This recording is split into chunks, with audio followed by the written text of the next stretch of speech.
A mysterious disappearance. She hadn't been contacted on the phone for almost a week. And two best friends sharing a secret. She said that was it. Then one tells, and the other is hell-bent on the ultimate revenge. Who would imagine a defendant tries to order up a hitman like she's ordering a pizza? Hiring a killer to get rid of the only witness. But her friend has a surprise of her own. A little bit of a beating before we got to this point. She'll have duct tape over her mouth. This hit is staged. Now who's stinging whom? Picture perfect. Plus, we spent days, months, years looking over our back. A Little League coach and the stalker terrorizing his family. You all better watch your backs. But the real shock was who wanted them out of the game. I could feel my knees starting to shake. Killing with kindness. And the best friend with looks, charm. Your hair is so beautiful. Oh, I love your dress. And a whole lot of stories. She said that her dad would give her thousands of dollars when she was sad. But there's one thing she left out. She is a professional liar and a thief. Now the chase is on to catch her before she fleeces someone else. V, you messed with the wrong girls. Best Frenemies. Welcome to 2020 on ID. I'm John Quinones. Best friends, they're supposed to be the people who sustain us. But what happens when they turn out to be our worst enemies? Coming up, 3 tales of trust and treachery, and 3 women determined to turn the tables on those who betrayed them. First, a shared secret with life-altering consequences. But when one friend decides to tell, the other one decides to get even permanently. As Matt Gutman first reported in 2015, that's only the beginning of this story. For any predator, this lush vegetation, camouflaged by murky brown water at the very end of the Florida Everglades, is exquisite terrain, especially to dispose of someone you just killed. This may look like the site of a bloody murder scene, but hold on, folks, this is not what it seems. And what is about to happen to the victim is the key to a twisted tale of betrayal and revenge. It is one of the craziest and bizarre murders I've ever studied. All right, so Augie, let's come over here. See, these guys are not from the coroner's office. They're an elite squad of Broward County Sheriff's officers called the Viper Unit.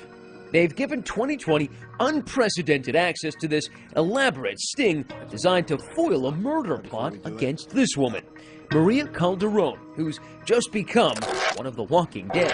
How's it feel to rise from the dead? To understand the story of this photo, start by taking a look at this photo. That's Maria back in happier times with her bosom buddy, Jacqueline Luongo. We care for each other, yes. I guess it's not so common that someone who cares for another person would want them dead. That must hurt. Yeah. Maria makes ends meet by working in a restaurant, but Jackie is having money trouble. That is, until she makes a special arrangement with this woman, Pat Vivieros, one of the countless retirees who decide to live out their golden years in the sun-drenched splendor of South Florida. She was very funny and loving. She loved animals. If you ever needed her, if you were in a jam or whatever, she would be there for you. But Pat needed help getting around. She agreed to let her friend Jackie live with her in exchange for some occasional driving. At the time, it made sense. They were friends, and besides, they both loved dogs. Pat was living off her pension and an annuity from a life insurance policy worth $50 grand. She'd swing by the local bank to pick up her regular checks, and police say when Jackie figured this out, visions of money and murder started dancing in her head. When you have no money, no apartment, no gas for your car, $50,000, in her opinion, was worth more than Pat's life. She exchanged Pat's life for $50,000. Then in August 2014, Pat Vivieros disappeared. She hadn't been contacted on the phone for almost a week. But wait, a woman matching Pat's description is later seen at this bank trying to cash Pat's most recent check. Then, for reasons still unknown, Jackie has a revealing conversation with her old friend Maria.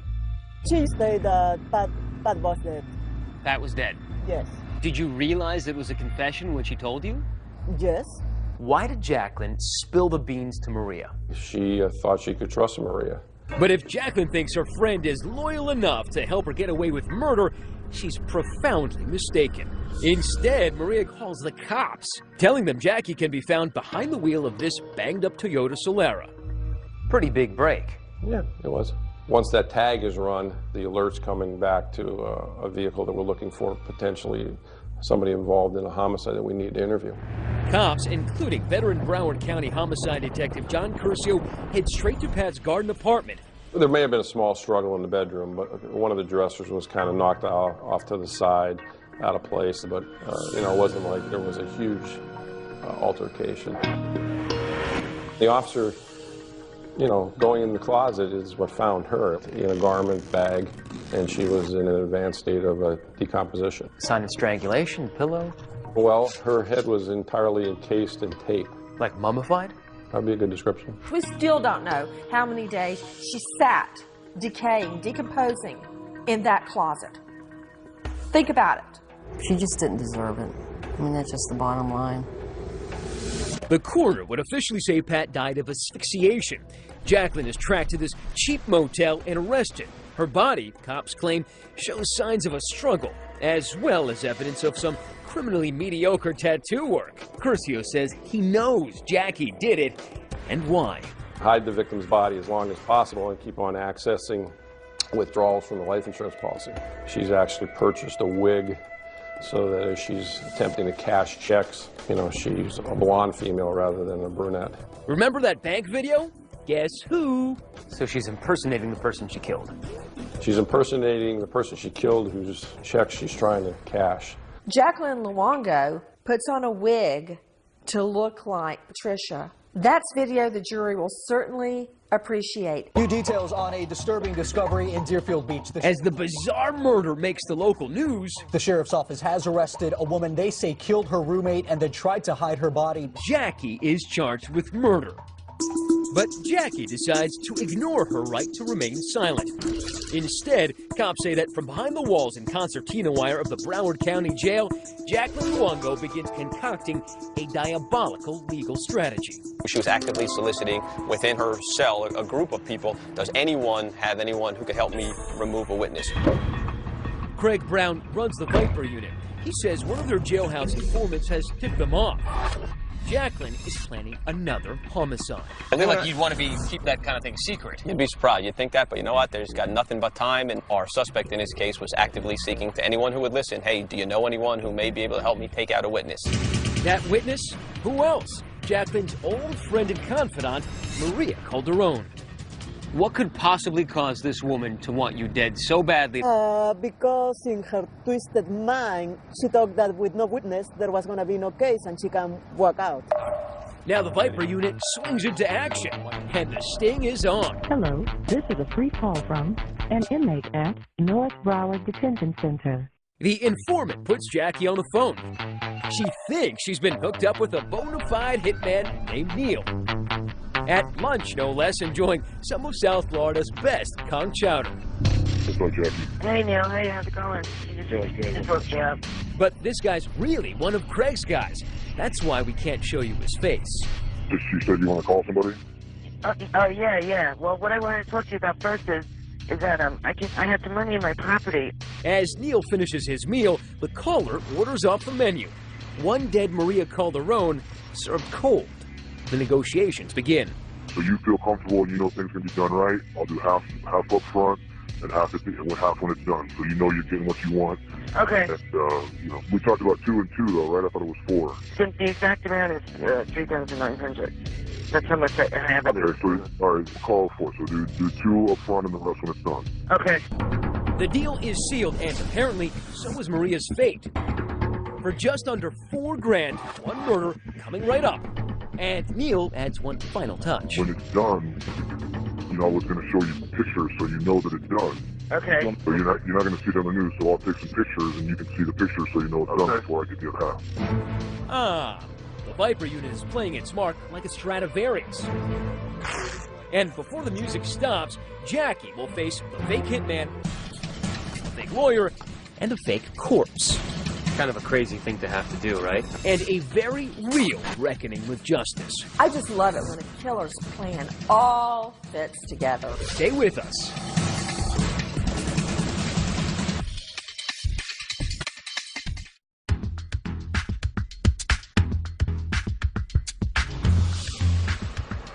It's just another ho-hum perfect day of fresh air and ocean along Florida's Atlantic coast. This is where Jacqueline Luongo yearns to breathe free.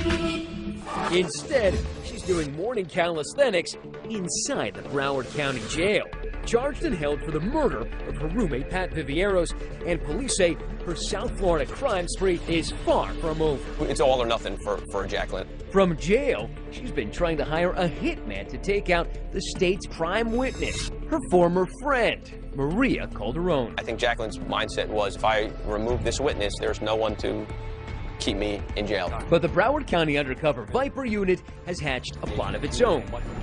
First, an undercover cop posing as Neil the hitman goes to meet Jacqueline in jail. He has to be sure the dastardly plot is real. How confident were you when you were going in there that you were actually going to get her? I wasn't sure what to expect. We've spoken multiple times up to this point. She knew I was coming, so I was pretty confident that it was going to go the way that we wanted. Now, why does she have to kill the witness? Why couldn't she intimidate the witness? Have you beat her up or threaten her or do something? Initially, she talked about that, just sending a message telling the witness not to testify, and then she decided that that wasn't going to work for her. She needed to do more, and she changed her mind and said that she wanted the witness completely eliminated. When I leave you here today, it'll be the last time I talk to you until it's done. Okay, so you're 100%. 200. Okay.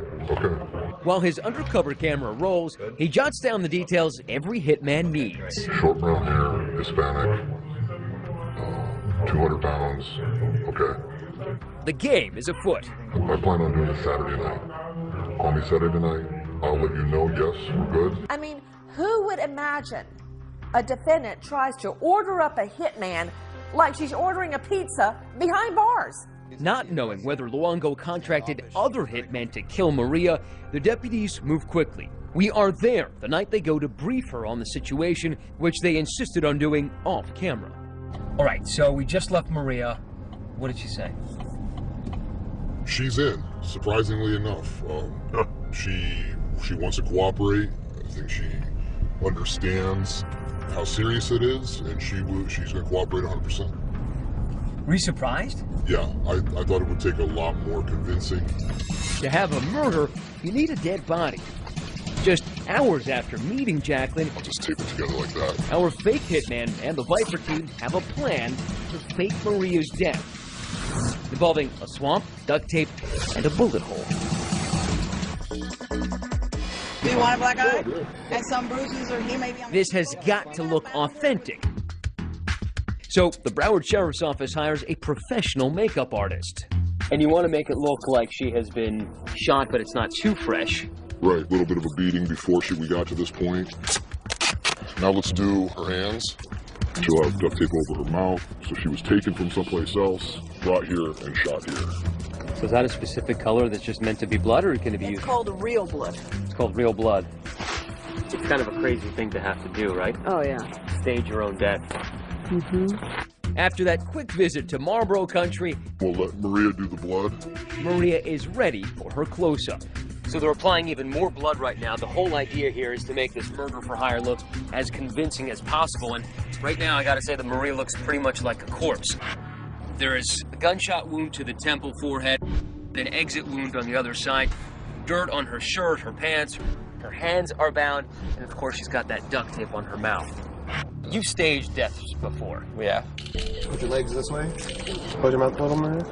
You've staged murders before. Yeah. How do people generally react when they have to stage their own murder? We anticipate the blood draining from their face, like, oh my God, I'm shocked. I can't believe someone I know, is making an attempt on my life. And am I in any fear? Is the person in any fear? We didn't get that in this particular case. In fact, Maria seems unfazed. All right. If Jacqueline were here, what would you say to her? Looks pretty good, right? Yeah. The Viper team now has grisly photos to convince Jacqueline they've just killed a girl named Maria.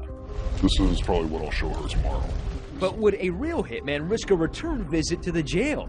Probably not. So Neil tells Jacqueline he needs to leave town, and he's sending this lawyer in his place. So what's going on right now is we're trying to make sure that these 2 cameras that are going to be hidden on our undercover lawyer here are not going to be too conspicuous, and that takes a little bit of work here.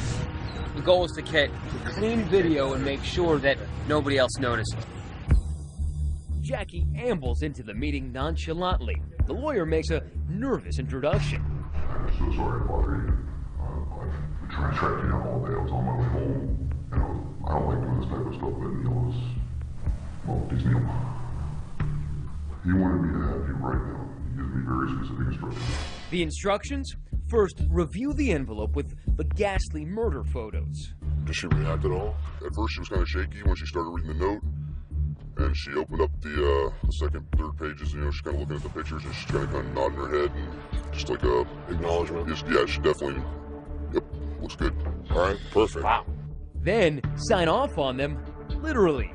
The cops want to make sure they have a case beyond any doubt. It's a way for him just to verify that you saw the pictures. Oh, okay, sure. Can you help me out with it? Yeah, sure. Oh my God, you're such a lifesaver, Trevor. Look, this guy scares the out of me, so. Okay. No remorse? I mean, any emotion at all? Other than maybe relief. She's not upset about a person losing their life one bit. Alright, so I wrote her name on all the pages. No visible signs of being upset at all. I think that's what's most shocking, is that she looked at those pictures, which are totally grisly and gory, right? A person who was shot in the head being held by her hair.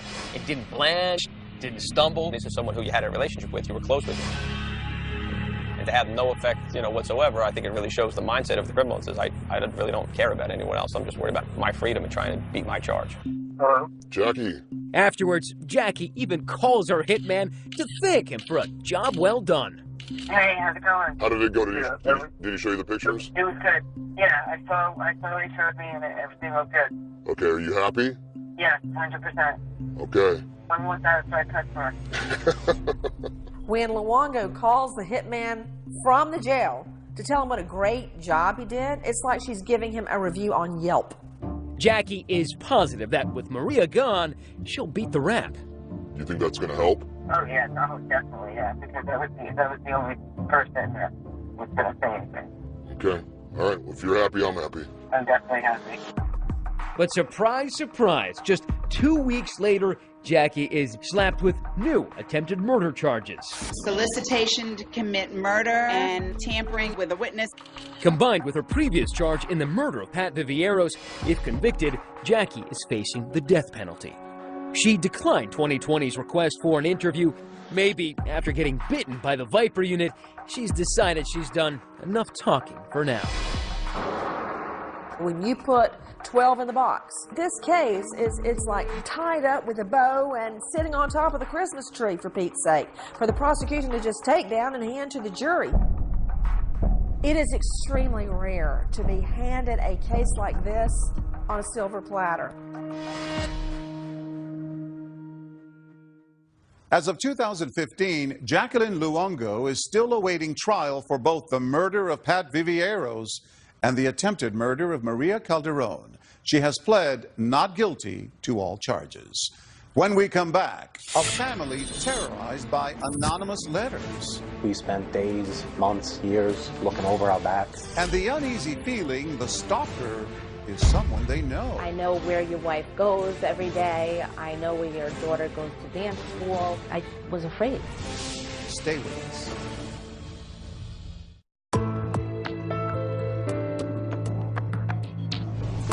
Chances are, if you throw kids together in an activity, friendships will form. And that holds true for their parents as well. But as Deborah Roberts first reported in 2014, for the family of one Little League player, the gift of friendship masked a sinister plan. Little League season. It's all about team building, right? Well, not exactly.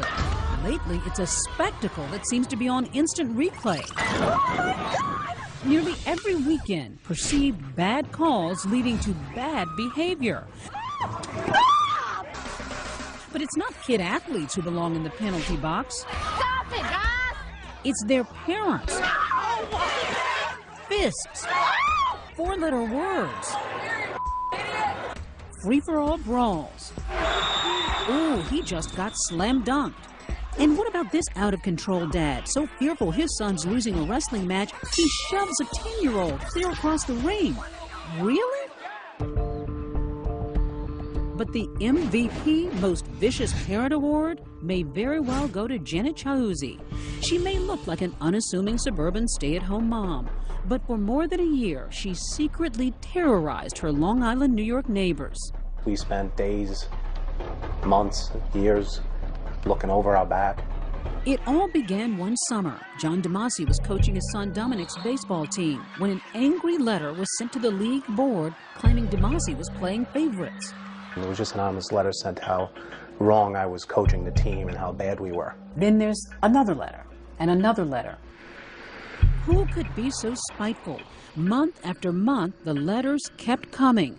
The DeMasis were scared for their lives. I know where your wife goes every day. I know where your daughter goes to dance school. How much did you alter your lives? I was working and I stopped. I didn't feel safe with, you know, somebody else driving my children. I was afraid. There was times I slept out here, just nervous about who's coming to the door, who's passing by, and it wasn't easy. But the family found comfort in friends, including Janet Chiuzzi, a neighbor whose son played ball with Dominic and is in the same school. She suddenly began cozying up to Linda. And Janet was texting me every other day. Texting you about what? Anything. Which nail salon do you go to? Even showing up at Linda's 40th birthday party, uninvited, and here at another event. Then, weeks later, a special delivery to the DeMasis. And there was 2 handwritten envelopes in our mailbox, so I opened both of them. One was addressed to my son and one was addressed to me. I made it my life's goal now to observe your family on a 24/7 basis. Don't be planning a vacation anytime soon. You will have no home to come back to. That had to knock you for a loop. I read the letter written to my son, which was just took me down because it just said that if your father doesn't step back, I'm going to kill him. You might never see your dad again. You all better watch your backs. This is no joke. This is as real as it gets. To get the hell out of East Meadow Baseball. That's to a 10-year-old child. Could you believe that this is stemming from Little League baseball? A death threat? No, I couldn't. But it did. Batten down the hatches, lock up, call the police. This is at a next level. How frightened were your children? We sat him down and explained it. His initial reaction was to put down his glove and his bat and said, you know what, Dad, I don't need to play baseball anymore. Yet the DeMasis refused to give in to their tormentor's demands. John remained the coach, a terrified Dominic still on the team. I was definitely nervous, and when I got up to bat, I felt like someone was always watching me. It definitely made the game more nerve-wracking and harder to deal with. As the frightened family struggled to go on, Nassau County Police were sifting through the baseball parent list, looking for anyone who had an axe to grind. And they gradually began focusing on one key piece of evidence, those envelopes that contain the hateful letters. I mean, if you just look at the town and the zip code on every single envelope, you could see that they're all the same handwriting. And another slip-up. The stamps were all identical. That made it apparent that we were dealing with the same person on each occasion. But who? Turns out investigators were zeroing in on a parent no one would suspect. That new friend, Janet Chiuzzi. Some of the content in the letters showed that this person had some intimate knowledge of the family's background. And that's what ultimately led us to Miss Chiuzzi. But to nail her, police needed a copy of her signature. So Linda DeMasi hatches a plot to trick Chiuzzi into giving her one. Linda has her 7-year-old daughter collect addresses for a fake fundraiser. Chiuzzi takes the bait.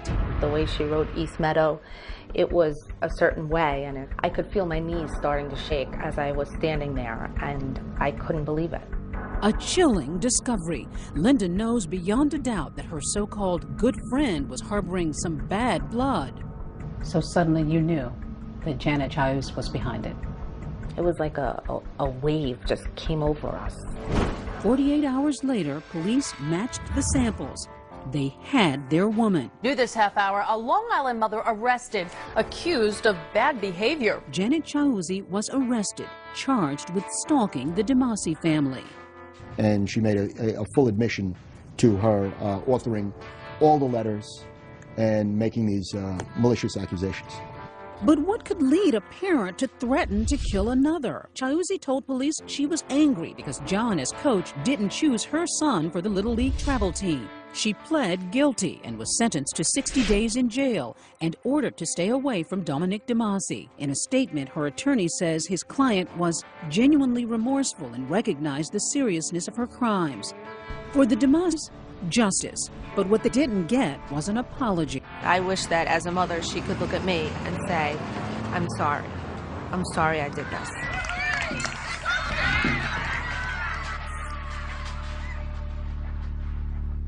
Janet Chiuzzi was released from jail after serving her sentence. Up next, BFFs. They party together, shop together, share everything. She told me that her mom had just died. But this friend was sharing a lot more than she knew. She stole my social security card, debit cards, and $13,000 cash. Setting out to catch a thief. When we come back.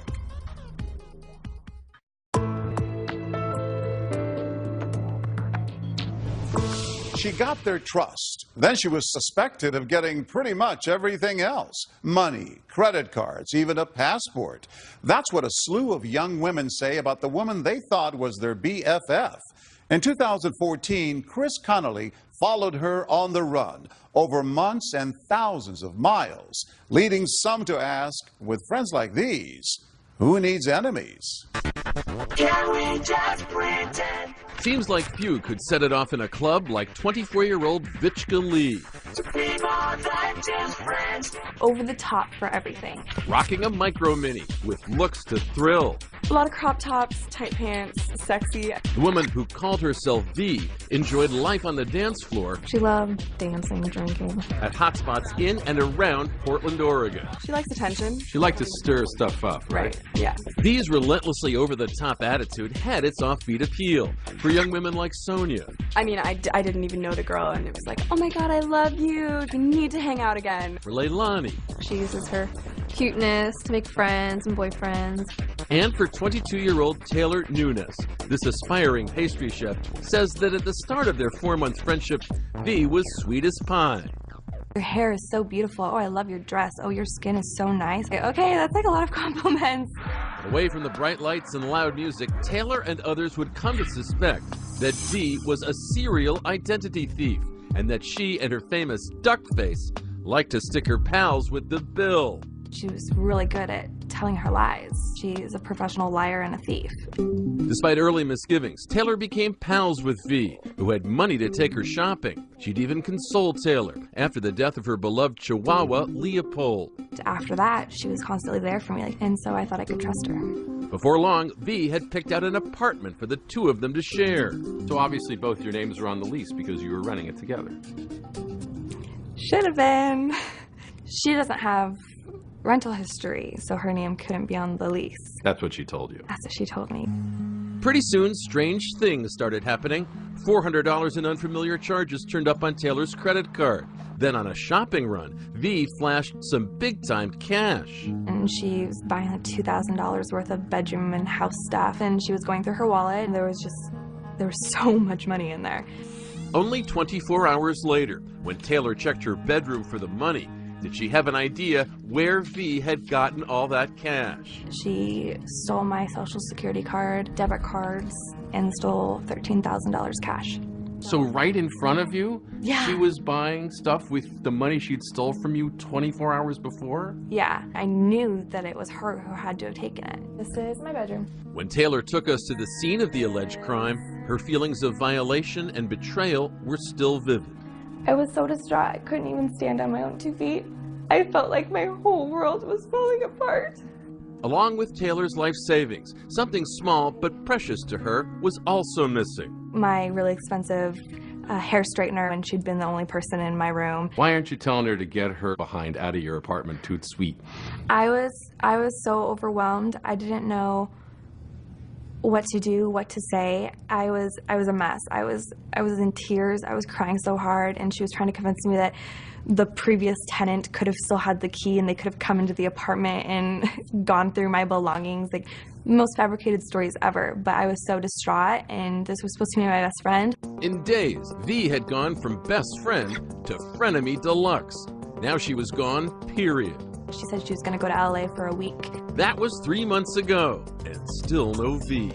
Why do you think out of all your friends in your circle, she picked you? Because I'm gullible. I'm not very good at hiding my vulnerability, and I believe that she preyed on that. She took advantage of your good qualities. Yeah, How does it make you feel? pretty awful. Like, it doesn't necessarily pay off to be nice. 16.6 million Americans were victims of identity fraud in 2012, and only 9% got the police involved. But Taylor did. Do you think V qualifies as a frenemy? Yeah, she's absolutely a frenemy, because she is your friend, and then absolutely your enemy. In addition to the cash she took from Taylor, she also stole Taylor's credit card. Detective Patrick Altier picked up Taylor's case, spearheading the investigation into V's activities. His check of open cases showed that this wasn't the first time V had been accused of putting her pals through the spin cycle. She sought out a certain type of person, became friends with that person, and then would victimize them a little bit over time before doing something to cause her to cut ties with that person and leave. We were best friends. We hung out every single day. 25-year-old Leilani Gutierrez says she and V were also BFFs once. Not for months, for years. She was even a guest at her wedding. She was very bubbly and very positive all the time. Anytime you had a problem, she was always there to listen, and, she'd always, answer your phone, always be there. You tell her, something is wrong. She'd always come over to your house. Then something snapped. After 6 years of friendship, V blew it all in one 36-hour spree, swiping Leilani's passport and credit card, she says, after they'd gone shopping together, and then going buck wild with it on her own. Some clubs, cab rides. She tried to buy airline tickets. On your credit card? Yeah, 13 airline tickets. Did you ever blame yourself? Did you ever think, oh, I shouldn't have left that out, or oh, I shouldn't have? Well, why should I blame myself? It's not my fault she's a thief. I mean, maybe I should have, I don't know, been suspicious of my own friend, but then that wouldn't have made me a very good friend either. Have you spoken to her since? Nope. 23-year-old Sonia Cecil remembers V laying it on with a trowel. She was rich. She was studying pediatrics. She had basketball star Jeremy Lin reading her biblical verses. She's actually telling you these things. Yes, and I really hope it's not true. He knows better than that. When Sonia couldn't find another roommate, V moved in. The rent? Yeah, about that.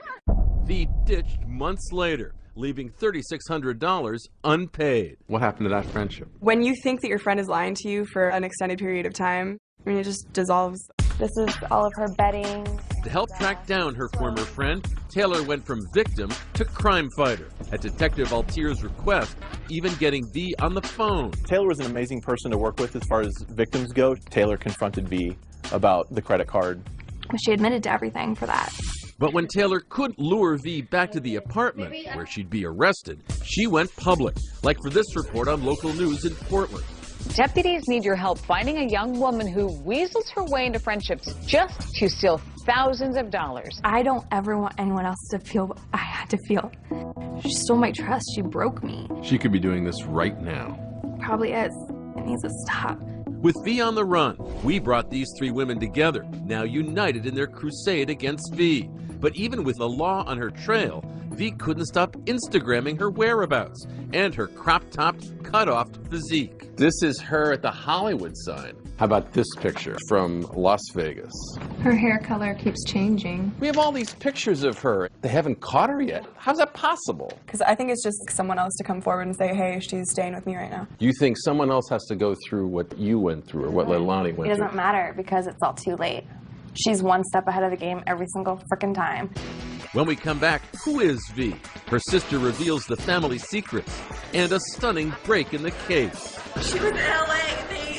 Some girl called in a tip. You'll see it all as it happens next.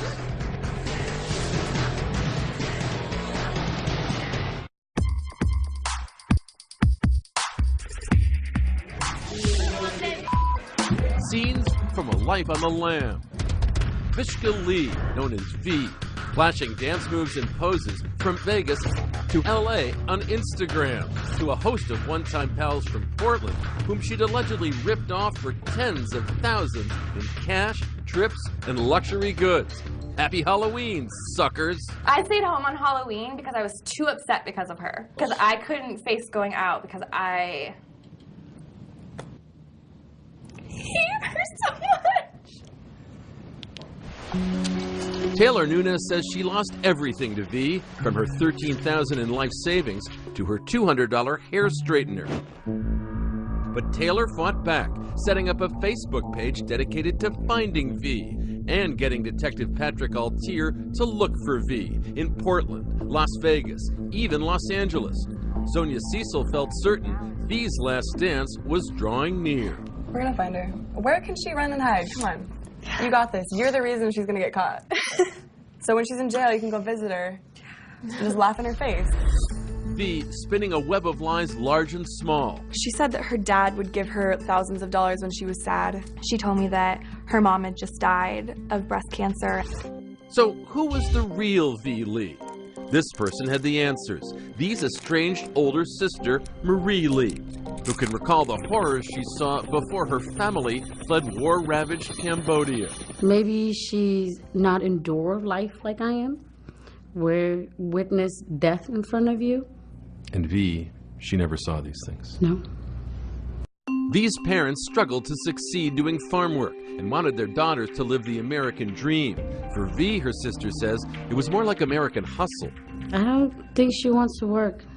Maybe she expects to just people hand her stuff because she was spoiled. Sweet-faced as a youngster, V never graduated high school, Marie says. She skipped school a lot. I told her, you know, if you're not going to school, you're gonna have to work hard like me.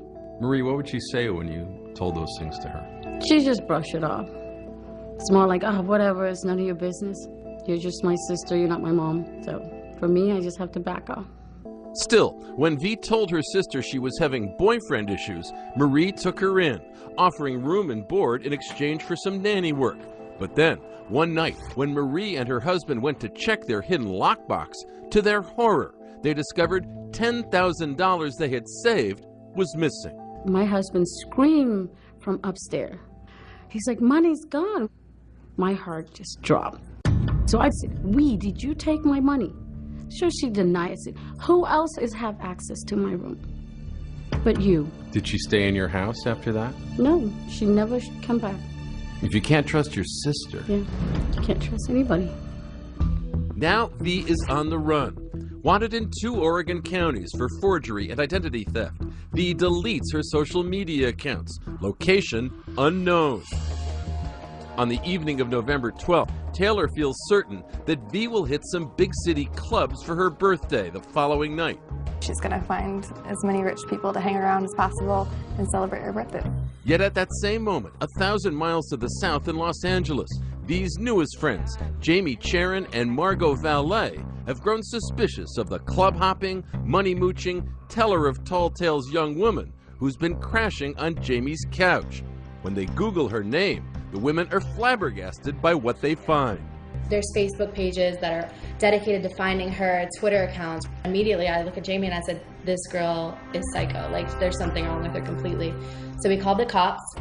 In Portland, less than 3 hours later, Detective Altier is sitting down with 2020 when suddenly his phone blows up. The LAPD has nabbed V. And after he tells Taylor the news... Oh my God, I can't even feel my legs. Months of pent-up emotions are at last unleashed. We did it! I thought this wasn't gonna happen. I did it. I got V. Lee arrested. I can't believe it. We scramble upstairs as events unfold rapidly. Yeah, she's actually the victim in one of our warrants. V, you messed with the wrong girl. It's a pretty spectacular night, isn't it? It's great. I'm happy for Taylor. Hi, this is Taylor. Then a phone call from Portland to LA. You have no idea how grateful I am that you guys called the police tonight. Thank you. Aw, thank you. No, if it wasn't for you, we wouldn't have found her and this wouldn't have happened. Oh, and remember Taylor's $200 hair straightener? The one V ran off with? Do you have a red straightener? A red straightener? Yes! Oh my god, that's my straightener! Yup, we have it. The next day, Marie Lee is sharing her stories of the estranged sister she hasn't heard from in nearly a year. Do you know what day in your sister's life this is? It's her birthday. Do you know where she is right now? I have no idea. She's in LA County Jail. For real?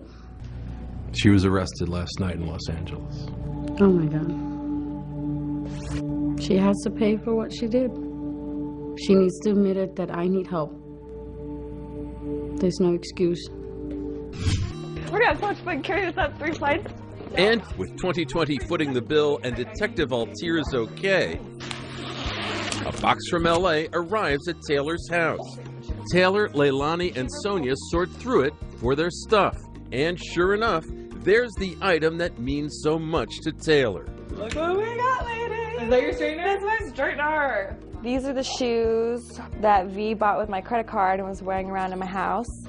But however V might have preyed on their openness and vulnerability, these young women weren't afraid to make some new friends.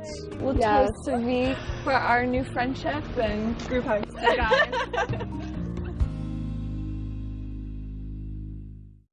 As part of a plea deal with prosecutors in Oregon, Vichka Lee pled guilty to 1 count of first-degree theft and 2 counts of identity theft relating to her interactions with Taylor and Leilani. She was sentenced to 6 months in jail in order to pay restitution in those cases. Authorities say that as of 2015, no other alleged victims have come forward and no other charges have been filed. Taylor and Leilani, meanwhile, remain close friends. Taylor reports she's more cautious these days, but has moved on with her life. And she says, I put a smile on my face and put my high heels forward. I'm John Quinones. Please join us next time for another edition of 2020 on ID.